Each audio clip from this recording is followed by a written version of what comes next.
সেনাপ্রধান জেনারেল ওয়াকারুজ্জামান বলেছেন, যথাশীঘ্র সম্ভব একটি গ্রহণযোগ্য নির্বাচনের মাধ্যমে রাজনৈতিক সরকারের কাছে ক্ষমতা হস্তান্তর করা প্রয়োজন।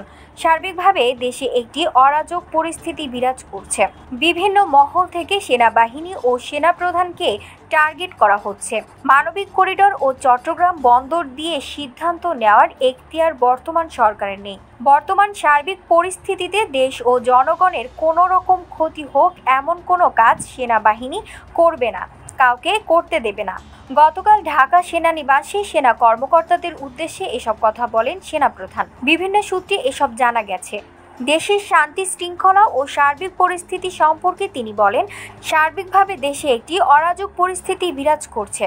সময়ের সঙ্গে পরিস্থিতি আরও অবনতি হচ্ছে। আইন শৃঙ্খলা রক্ষাকারী বাহিনী, বেসামরিক প্রশাসন সহ সব সংস্থা ভেঙে পড়ছে এবং পুনর্গঠন হতে পারছে না।